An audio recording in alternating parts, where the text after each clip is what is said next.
Good evening, agents. I'm your co-host for Behind the Scanner. Welcome to episode number 11 of our weekly Thursday night broadcast.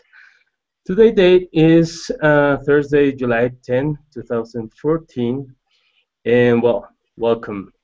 Our second co-host for tonight is Daphne D. In the game, you can ping her as Miss Parker. It doesn't get old. And well, she's from Washington, D.C. She's a platinum explorer and just returned from her first international GPB trip. Everyone, please welcome Daphne. Hey everyone, good evening, and I'd like to give a special shout out to my fellow L15 grinders who are watching this evening to cheer Matt on for his upcoming achievement later on in the show. And just a reminder that if you can't watch the whole show live, you can watch it the next day unedited on our YouTube channel at youtube.com/behindthescanner. And as usual, we've enabled the Q&A tool for this Hangout. So if you have a specific question for any of our guests, please submit it by writing at the person's name at the start of your question so we know whom to ask. And we'll be checking your submissions, and we'll ask one or two questions live during each interview. And I think it's also time to introduce our third co-host, who is Andrew Krug. And in-game, you can ping him as Red Solo Cup. He's also from Washington, D.C., and a freshly minted level 11 agent. Congrats. Thank you. I feel so inadequate tonight because we've got like level 15s, we got Matt doing his thing, so I'll represent the little people for this evening. But thank you all for having me. We also have a Google form that if you're watching and you've got an idea for a guest you want to see on the air, you can go ahead and fill it out, submit it. The link for that is bit.ly/BTS for Behind the Scanner _guest. So again, that's bit.ly/BTS_guest. So thank you all for joining us tonight. With that, let's just sort of jump right into it. We have got a first, because I don't think anybody else is broadcasting stuff live for Ingress yet, although Susanna Moore did try it one time. A little special for everybody watching tonight. We have got an agent in the field, Agent Matt Weasel, who's part of the Barcode Legion. He is going to actually ding level 16 live on the air right now. So everybody, please welcome Matt. Hey. Hey. Hey, can you hear me now? Yeah, what's up? We can hear you now. Hey, what's up? Nice, nice. Yeah, so I'm going to hit level 16. I hate to do this, but I have to ADA this portal to capture it. So. Oh my gosh. Oh. I know, right? So, you want me to go ahead now? Yeah, go for it. Well, I've been waiting. Wait. All right. Wait. This has been a tough week. This has been a tough week. I haven't been able to play normal because I could have hit on Sunday, but I've had to like tiptoe around playing because I didn't want to accidentally capture a portal too early. So it's a forced Ingress vacation. Yes. Yeah, No, and right. I know you've been chomping at the bit. But first, can you show us your scanner? Oh gosh, are you gonna ask him for his UPV? I'll take a. Well, hold on. I'm gonna have to. You just want to see what I'm using in the car here because it's not my normal setup. All right. I'm gonna flip the camera around to the other side, to the not to the front, not the back. Look, there's people looking at me like, what's this guy doing in his car here? But so everyone can see, I dusted off the Nexus 10 and I've brought that out tonight. So it's gargantuan here in my car. It looks awesome. You see it? Yeah, Yeah, it absolutely. does. It's pretty cool. All right. All right. Well, I'll go ahead and ADA this portal, So and while you're doing that, we'll which get the which party going badge here. which badge are you about to get that'll push you over? That would be the Liberator badge. Huh? So I have Ooh. 14,999. All right. So there we go. The portal has been flipped. It is now blue. So let me go ahead and get rid of that as soon as possible. Hey. And hey, only just to get this over with. So that's all. So Okay. it's one of my favorite sounds right there. Like a boss. I know, right? And I've kind of been secretive about this. All right, there we go. All right, here we go. Are you ready? Go for it, man. Radio tower in DFW. Here we go. Confirming deployment. And wait for it. Resonator deployed. Portal online. Good work. Well, that was exciting. Oh, here we go.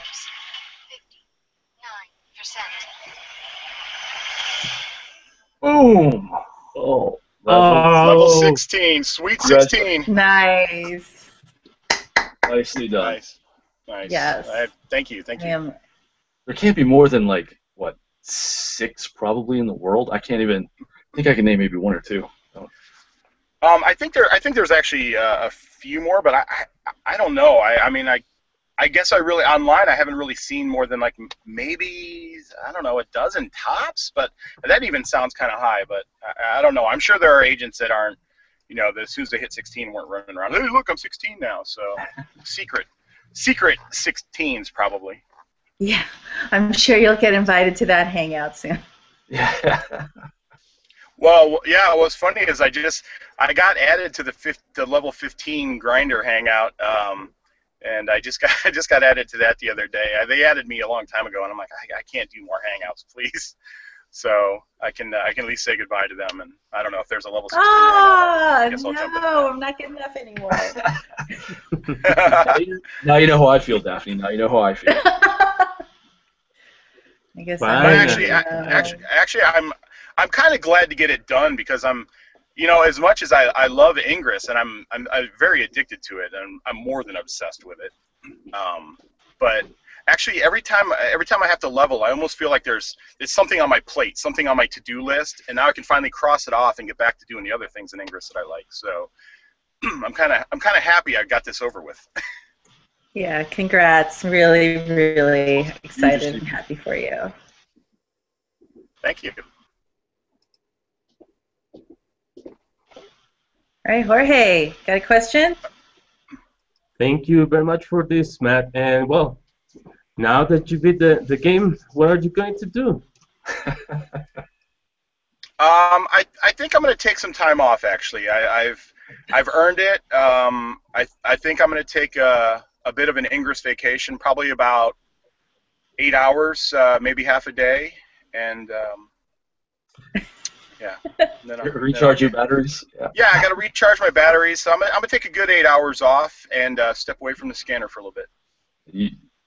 It's too bad that you don't get like a breakfast coupon or something to Denny's or someplace to as celebration. That'd be nice. So I like me some bacon. You and Joe Philly. I think that's almost universal.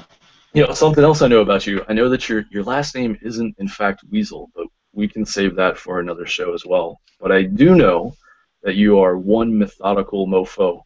You always plan things out to a T. So what is the significance of the portal that you're sitting at? Because there's got to be something behind it. Well, I actually had 2 choices. Excuse me. It was either this portal or the other portal. I really wanted to do it at a different portal, but to do this live on the air, I checked the cell signal down there at the other portal, and I really wouldn't call it acceptable for doing on a streaming broadcast. And this one, I'm actually looking at the cell tower, so I came here instead. But the first choice, which I didn't go with, was actually the portal that I hit level 8 at, on December 10th of 2012. That was Reunion Tower in downtown Dallas. So I didn't go there, but I went with a different tower. This portal is called Radio Tower. It's pretty famous portal here in DFW, which is Dallas Fort Worth. It was the very first portal to hit level 7. It was also the very first portal to hit level 8 in the whole state of Texas, which was big. I remember that night just like it was yesterday. I was freezing my rear end off. It was cold. February, I think it was early February of 2013. So, and it was also, this portal was also the location for the first ever dead drop here in DFW. So it's kind of an Ingress famous portal, if you will. So why not come here? Very cool. Well, congrats again on this epic achievement. So with all the badges that you've earned in the game to date, which statistic is your most favorite? Well, here, let me see if I can pull up in the game real quick. I don't know if you'll be able to see it, but it's definitely my seer badge. And I wanted to check this because I had I did not quite. I had a couple emails come in, and I thought I might hit it before showing up here. But hold on one second. This is my seer badge. Let me flip the camera back around here. There we go. The $13.99. Wow. Oh my God! I do not have that kind of patience. So you also have to show your UPV, Yes. because Daphne will want to know that. I'm sorry. And I'm feeling plenty inadequate. That's all right. You don't have to share your UPV with me.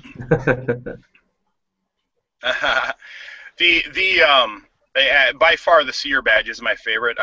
I like it for the fact, and honestly we could do an entire show on that, but I like, just real quick, what I do like about it is the fact that I don't feel like I'm playing Ingress. I feel like I'm actually part of Ingress. I'm contributing to it. I mean, come on, we would all love to work for Niantic and love to work, and play Ingress all day and be a Joe Philly, but obviously we can't. So this is the closest thing I can do. I can submit portals, and I know when people drive around town and start playing, it's like, wow, there's that barcode, that Legion guy again. He's submitted every portal in my town. So I feel this is a way that I can contribute to Ingress and be part of it in the, instead of not just playing it, but like actually being part of the game. So.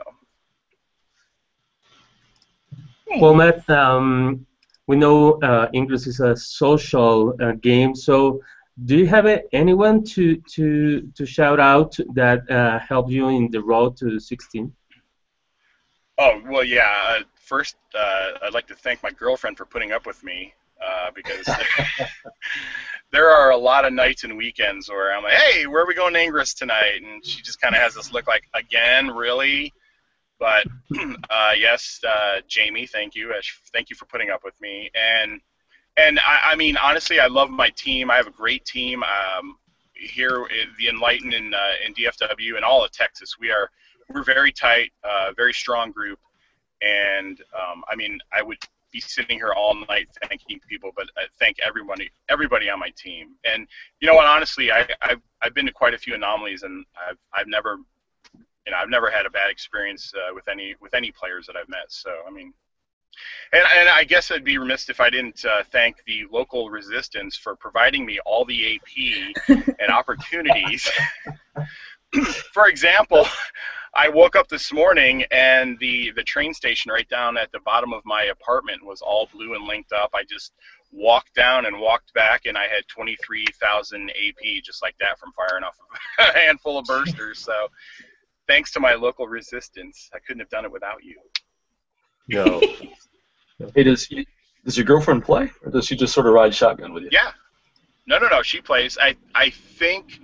I'm gonna get in trouble for not knowing. I think she's level 10 right now.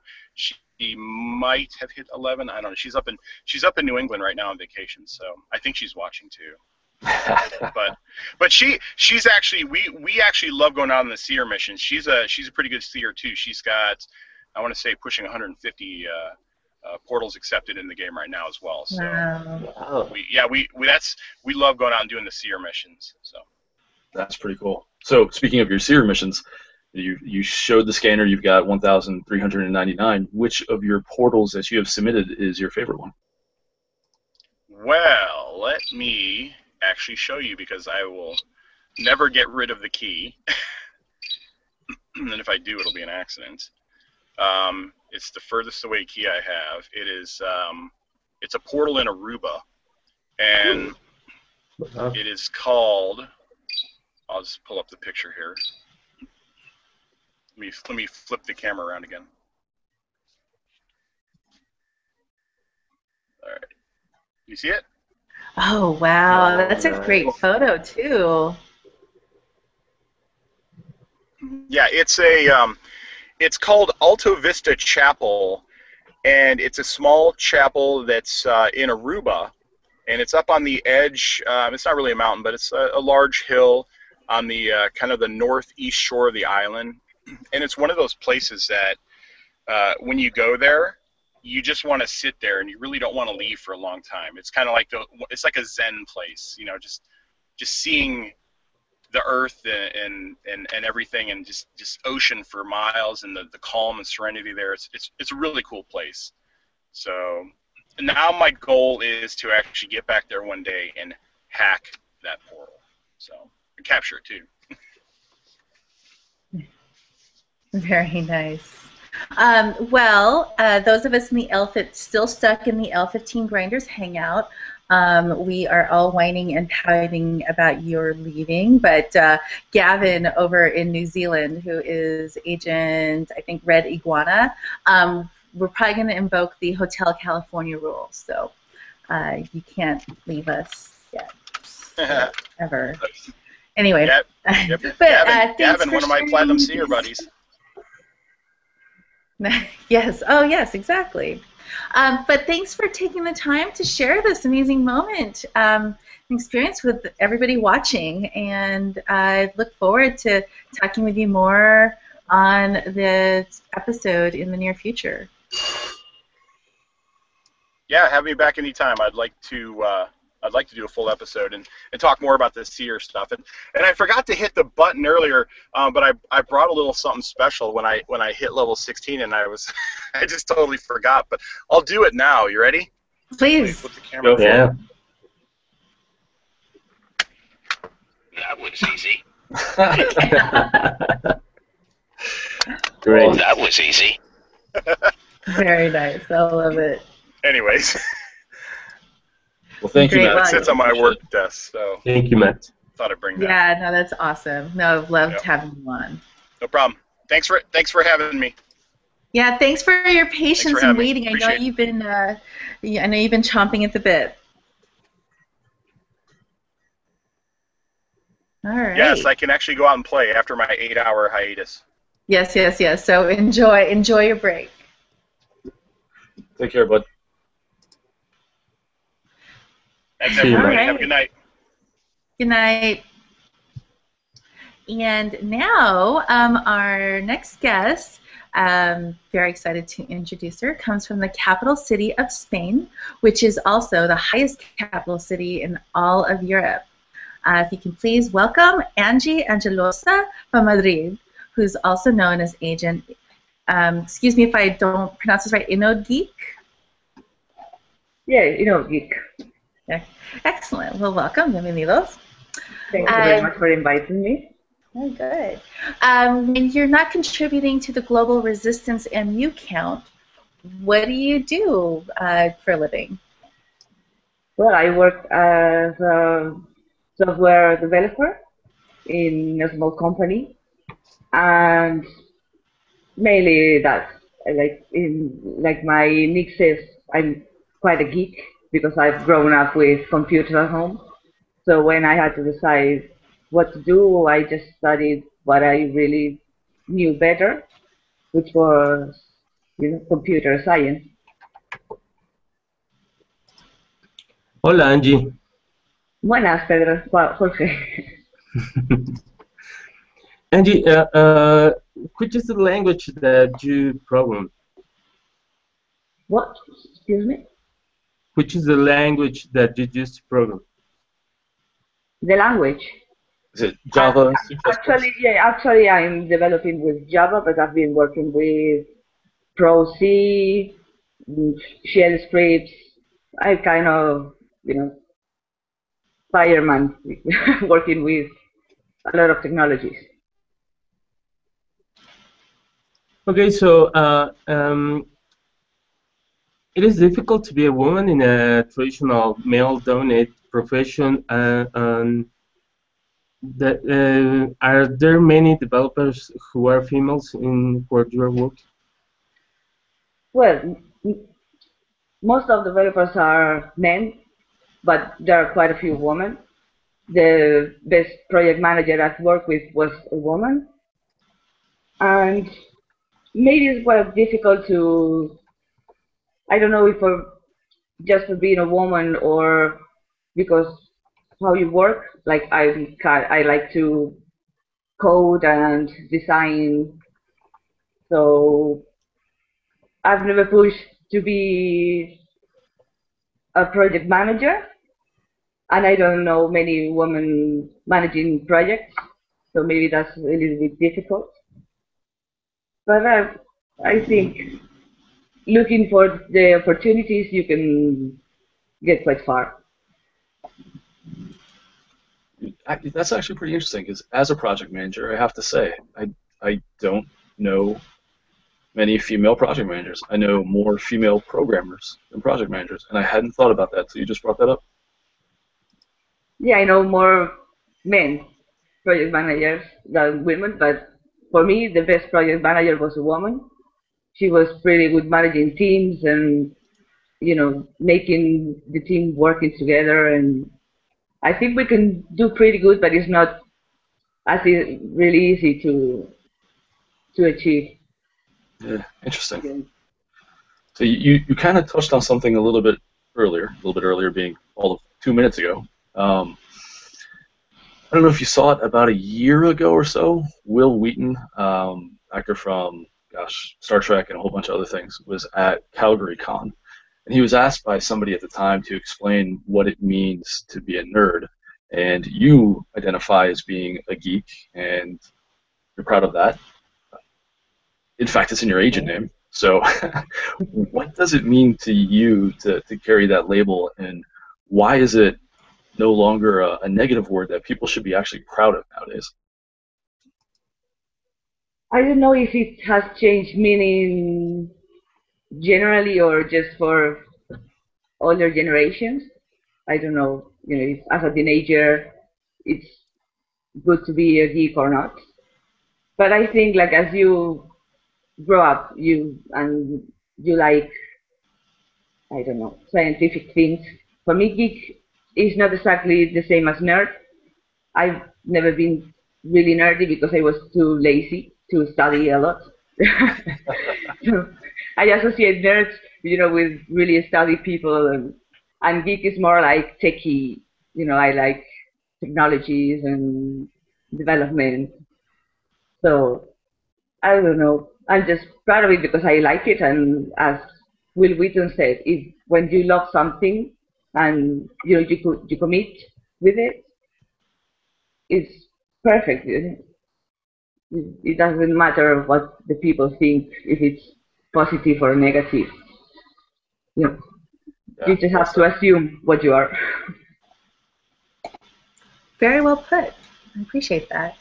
And well, I have to admit, I've been kind of stalking you on G Plus once we confirmed that you were going to be a guest, and I noticed that you have a lot of pictures of cats.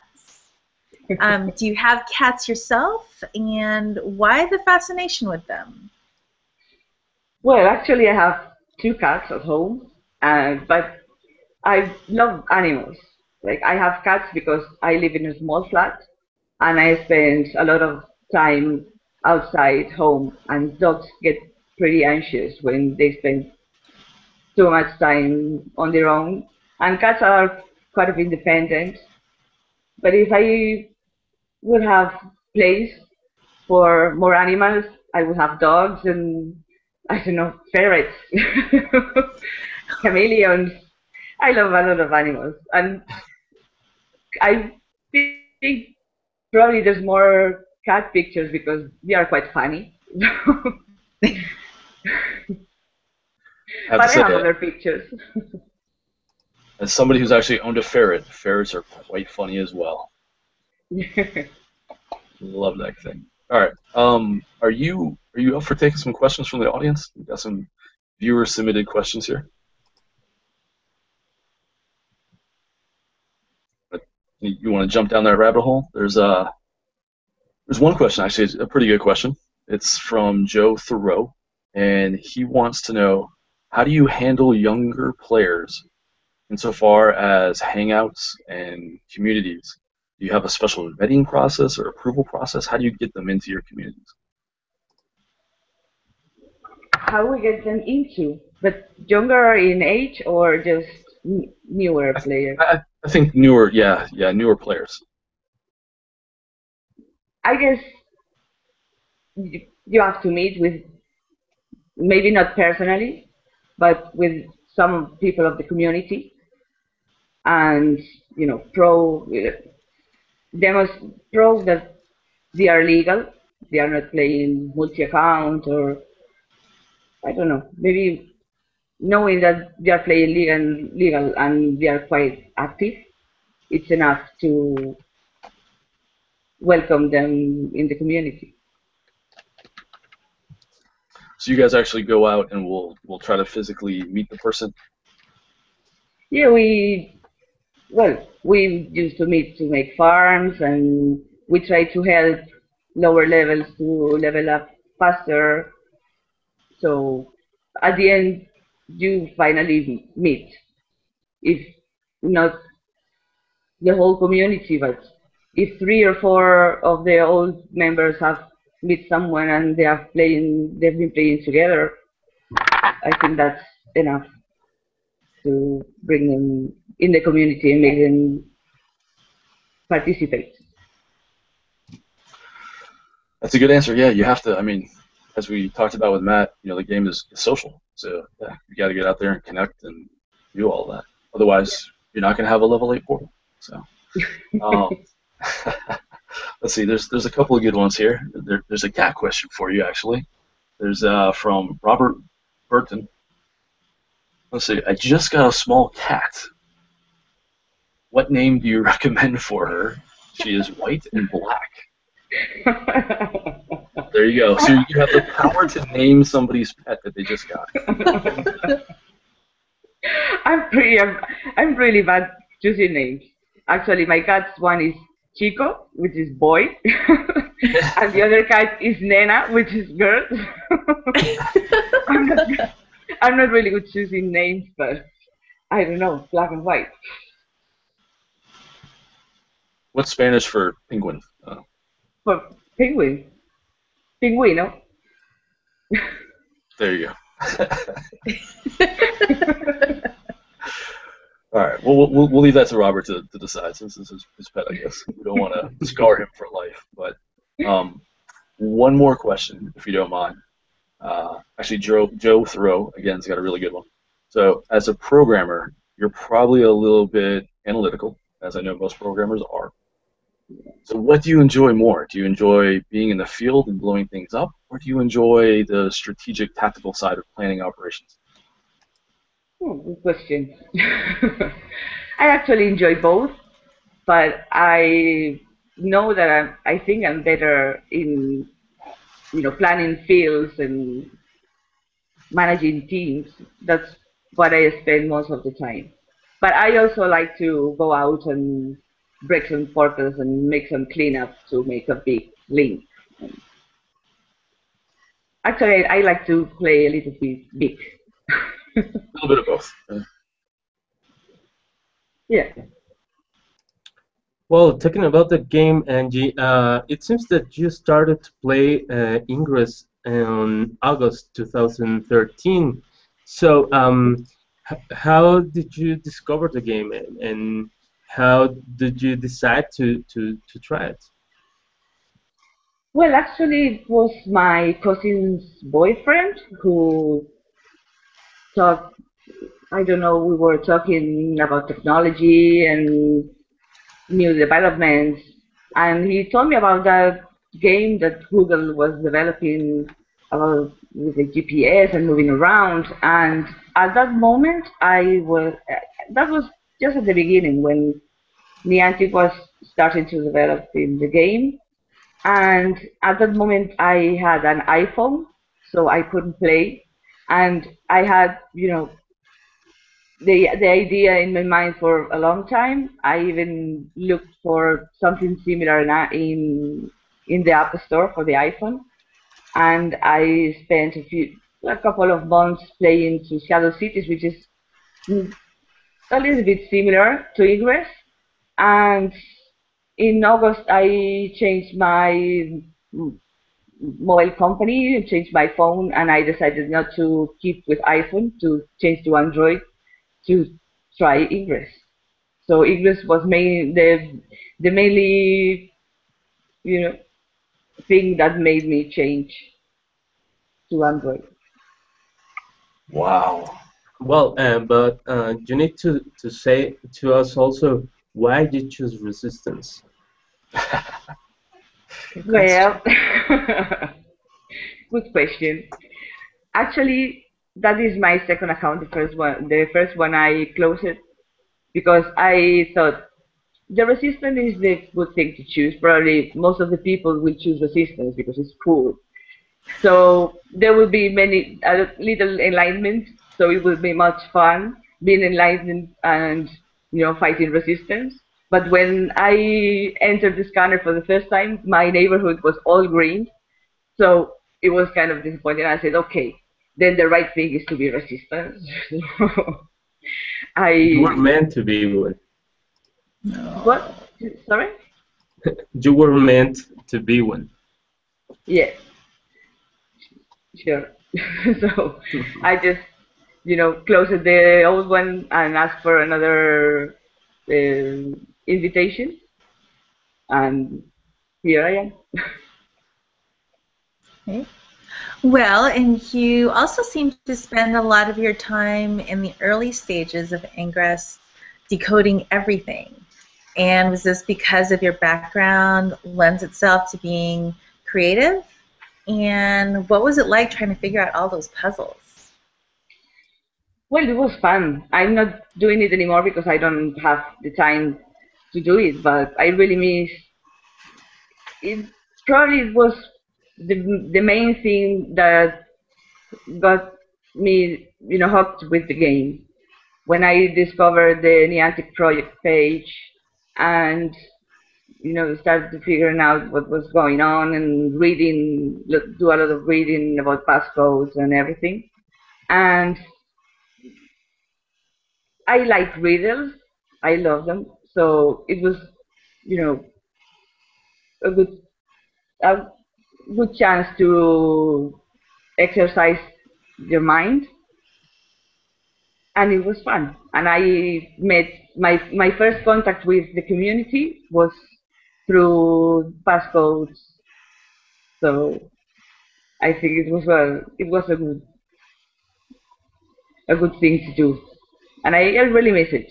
I even had a small group with decoders from other countries who I was decoding with, but now I have to spend my time doing other things in the game. Well, and some of those other things in the game are also participating in anomalies. And I know you've participated, I think, in 2 anomalies in Spain and one in Poland.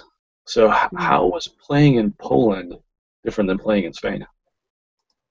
Well, Spanish anomalies has been less crowded. We have been maybe 100 players, so clusters were smaller, and in Poland was massive. I've never been in such a big anomaly.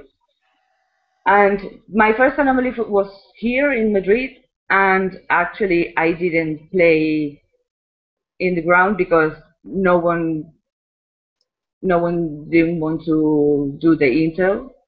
So I was I was quite new, but I tried to organize some things before the anomaly, to try to make some farms, and people was like, oh, we have a month for the anomaly, no need to hurry.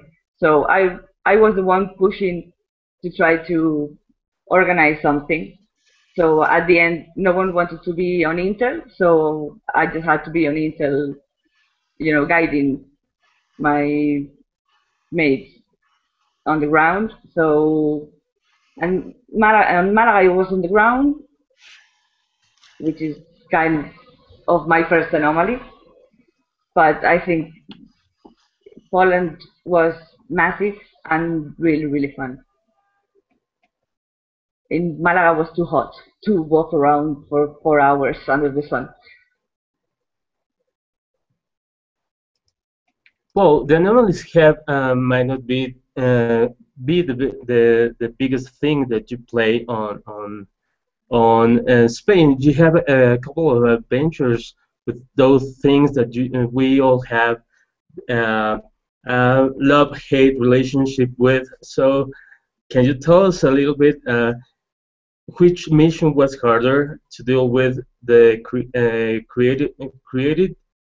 uh, the shared number two, creativity, creativity, or the active art that landed in Cordova? Well, there were different stories because creativity was the first shard, the first global event, and I was pretty new in, in coordination.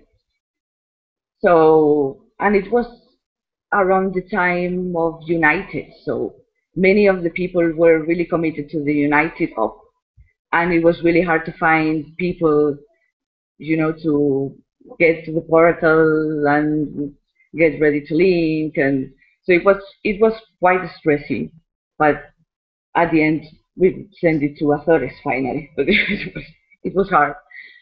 And the artifact was quite an adventure because we knew in advance it was going to appear in Cordova because of the dice anomaly in Las Vegas. We got some clue about where it was going to appear, so we knew it in advance, and we had planned for nearly a week the links we were going to make to move it outside Cordova and everything. And when it appeared on Wednesday, and we were waiting 1 hour, 2 hours, nearly 3 hours waiting for it to jump, and finally Niantic published the post saying that it has to be an level 8 portal, and that was crazy because all the plans we have been doing during the week, wasn't working anymore because we were sending it to Lanzarote, where is only one level 8 agent, so we couldn't make a level 8 portal in Lanzarote, which was the only key we had for Canary Island. So, and before the appearance of the Cordova artifact, I had to flew to Tenerife to deliver some Jacksonville keys I got from someone who went to Ireland. So I went to Tenerife to deliver the keys, and I came back with a lot of Tenerife keys. So when we knew it had to be level 8, we needed those keys in Cordova, so I had to drove all the way to Cordova. It was a crazy week. So quite an adventure.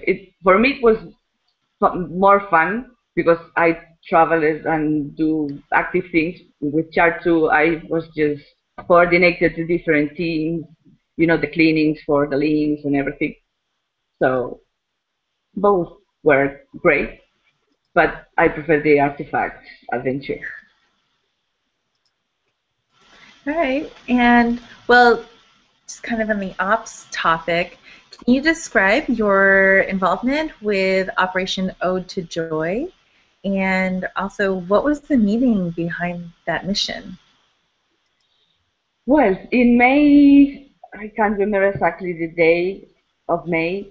It's the day of the European Community, so some agents thought it was a good idea to plan an op for that month to cover all Europe. And I was the contact from Spain, and we were delivering which portal would be best to link and coordinating the cleaning and the linking, and mainly that. So we've actually got a really good viewer submitted question that I want to ask you. What is your opinion about today's announcement regarding this supposed new virus or new functionality that Deborah Bogdanovich sort of showed? Good question. There's a lot of questions and no answers yet. I've been reading about people that think that maybe for the anomaly that is, I don't know if it's in Canada or where exactly, with the thing with the level 1 portals for the new players. So in Montreal. yeah, in Montreal, maybe something about starting that anomaly with all the portals in gray, or I don't know. I think it could be, if it happens, if it could happen to any portal, I think that if it happens to a remote portal where someone is taking care for get some batch, and suddenly the virus attacks the portal, I don't know if people is going to be happy with this. So I don't We'll really wait know and see. what is going to happen. We have to see. Yeah, we'll have to wait. That'll be interesting. Well, thank you so much, Angie, for taking the time to sit down with us tonight and being our first interviewee guest. Thank you for inviting me. It's been a pleasure. Thank you, Angie. Thank you, Angie. Thank you. Well, our next guest is a lawyer during the day. Just a fair warning to our audience. Any questions you say and do can and will be held against you in the court of English law. So welcome to the Lista L, agent and all. Hello. Yeah, my secret identity is a lawyer during the day, and I play Ingress at lunch and partially during the day and at night as well. Oh, we have just outed you, haven't we? I'm sorry about that. It's just a secret between you, me, and everyone else watching this. So. Well, does being a lawyer help you to understand the rules of anomalies? Honestly, just really reading them does. But I'm no stranger to ambiguous language, so I really just reading it usually reveals what's immediately there and what's not, but not really. Nice. All right, so did you always know that you wanted to be a lawyer, or did you wake up one day and think, I think I want to take the bar exam? Well, it started in college. I started taking business law, and as a side for my government courses, and I thought, well, I could probably do the best good actually helping people achieve their dreams. I had a lot of friends who wanted to create video games, write, and do all sorts of things, and were absolutely clueless on all these huge things that could happen when they started creating or got out there in the business world. So I thought, that's what I really want to do. I'm not all that creative myself, so I can at least help people achieve their dreams. So just like there are feet doctors and cardiovascular specialists for hearts, there are different types of law that an attorney can focus on. So I'm guessing by the way that you just answered the last question, I know the answer to this, but what kind of law do you practice, and what is the current hot topic in that arena? I do IP, intellectual property, entertainment, and honestly, antitrust litigation as well. But a little bit of a strange mix there. Most of what I do, I guess the big hot case that's recently come up was the Redskins trademark litigation, in which Oh, they yeah. lost their trademark due to a disparaging mark, which while it didn't actually shake out as dramatically as you thought it would in the legal in the practical matter, it's still a very interesting and high-profile case, which kind of which kind of changes the focus on the way we deal with trademarks and the way people think about trademarks. So you actually sort of touched on something, because Daphne and I live here in DC, so we get pounded by this topic every day in the media and television and newspapers and all that. It's not, like you said, as dire as everybody thinks. They're not going to be able to stop using the name Redskin or anything like that. How does that work? You don't have to get into the weeds or the details of it, but they're still going to be the Redskins. And is it still under appeal, in fact, too? It's still under appeal. It is not. There is a hierarchy of confrontations that you have to go through in law. You usually have your appeal. You have the initial case, and then you have to appeal it, and then you have to exhaust all your appeals. They haven't quite yet exhausted their appeals. In this case, if they lose their trademark, it's they're still going to be able to prove if someone else comes up and starts using the Redskins name on a T-shirt that they start selling. They could still technically sue them, but it makes it a lot more difficult. And frankly, cost of litigation is the #1 thing that discourages people from going into litigation. So that in itself is significant. So for some reason, we've muted all of our guests or all of our co-hosts. live television. There you go. Sorry. Well, as I don't know about that topic, I want to bring another topic. I know that you are a Doctor Who fan, a really big fan. So first of all, which is your favorite Doctor, and which episode would you tell someone who has never seen the show watch first?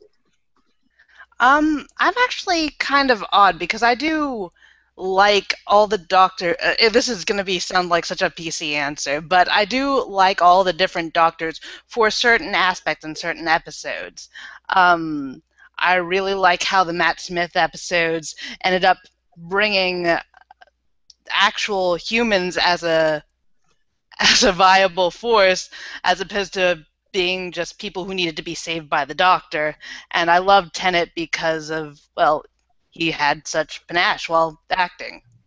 9, 10, and 11 are the ones I'm most familiar with, which is a very complicated answer to a simple question. I guess favorite episodes, of course, Blink. But I'd say if you wanted to introduce someone to the series first, I'd start with Nightmare in Silver, which is a 12th Doctor, 11th Doctor episode, just because it introduces everyone without too much fuss and is just a well-contained one-shot story. Okay, thank you. Interesting. I will have to maybe start with that one. I've watched like 2 episodes of this season and like 1 episode of this season, and yeah. Anyway, all right. So something else that I know you're passionate about besides time travelers and IP law is different causes and activism. You seem to have a lot of, I guess, heart. You seem to want to bring justice, maybe, to people who are underprivileged and underserved. So what issues do you pay attention to the most, and what issues do you want, I guess, other people to sort of pay attention to? This is your chance. You can get up on the soapbox. Yes. I think the number one issue, I guess it touches on all issues, is level of education.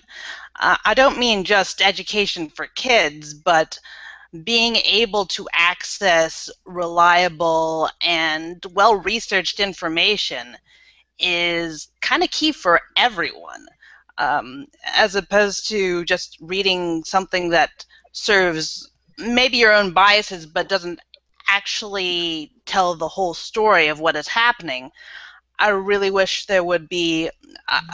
There are a couple of things on Kickstarter like Matter, um, different news articles that focused on more well-researched news. And I think that's kind of key to learning about the world and being able to make informed choices. And frankly, I think you're going to make good decisions and bad decisions, but if you have well-informed decisions, at least everyone can be on the same page when they're starting. I think our friend Darren from Montreal, if he's watching, would support you in that wholeheartedly. Because when we asked him that question, he literally said the exact same thing. And you're right, information is key to the world. All right, well, ready to get put on trial a little bit by our viewers' submitted questions? Sure. All right. Well, Daniel Bedouin has asked, what are your thoughts on the recent Niantic Project Intel video concerning Ada and how she really feels about humanity in its current state? I have to say it was a little bit surprising, not because I am anyone who's probably followed my posts on any of the Niantic Project. I am not a big fan of Ada, mostly because I don't like murder. There's That's fair. That's fair. Imagine.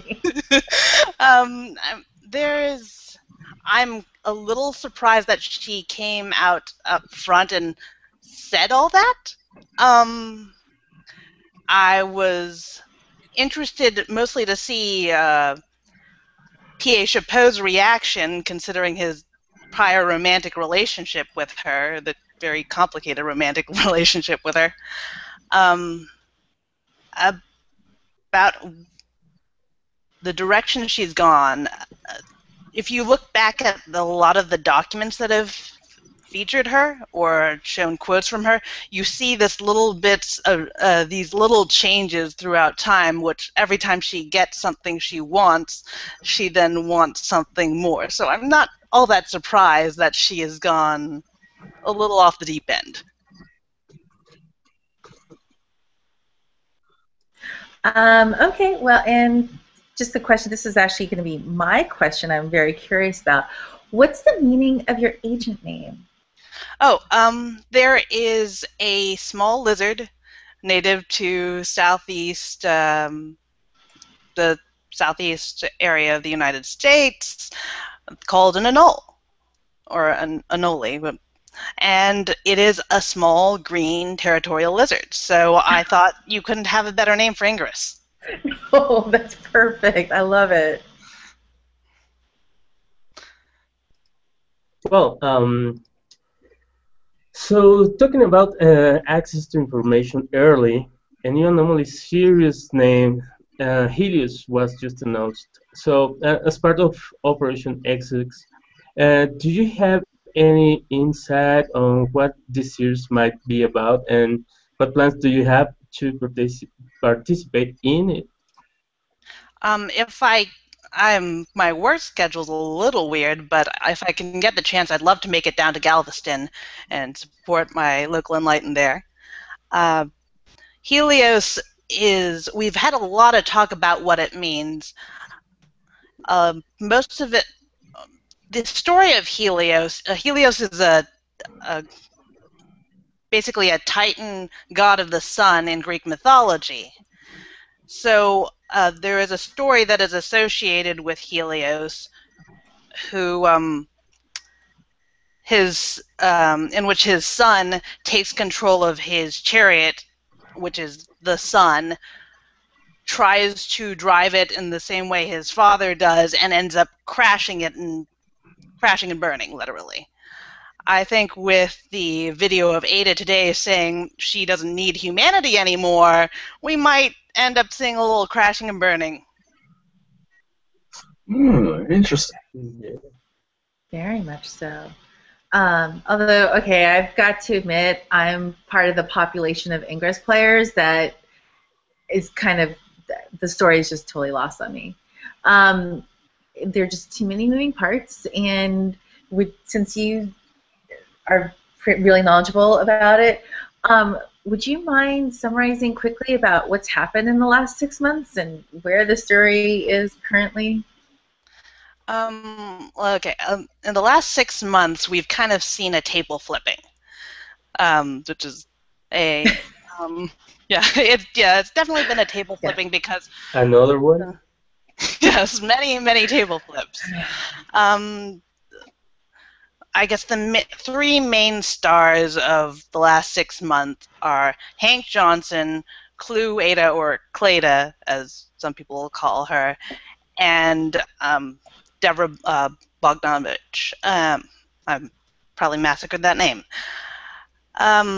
With Hank, he was our dashing archaeologist, the explorer into the unknown, a really human connection to both factions, who turned out to be a little more than human. It turns out that he had died in 2010 and was brought back as an XM entity, and he recently died again in a complex series of events, which he'll keep coming back as an XM entity in theory. Just gets reset. Clue and Ada have had a interesting fallout, and at the end, or towards the end of last year, around November, there was a bit of a altercation in which Clue got exposed to glyphs, which may or may not have been instigated by Ada. In my opinion, it is, but there is considerable debate on that.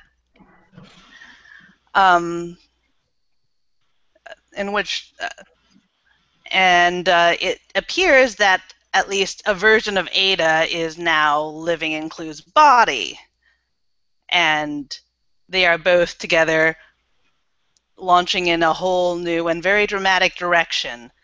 The last couple months have finalized the frequent fight over Clue's loyalty, seemingly to the Resistance for good.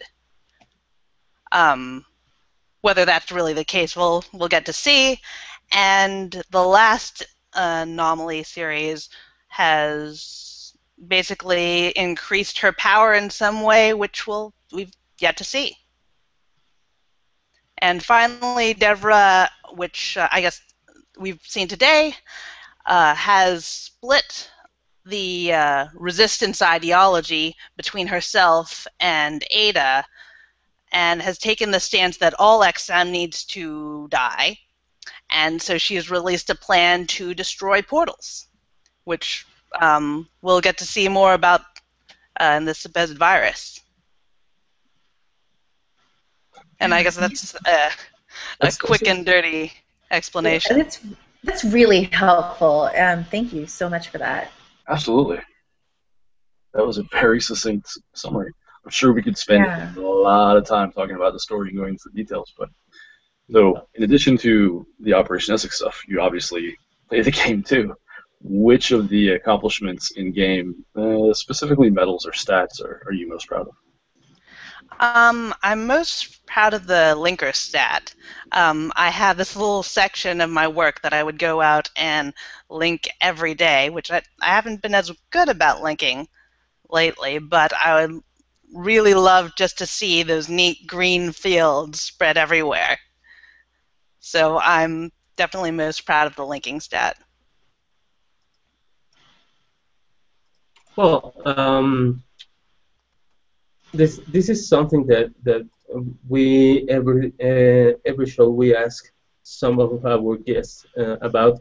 Uh, have you learned something about yourself that English has taught to you?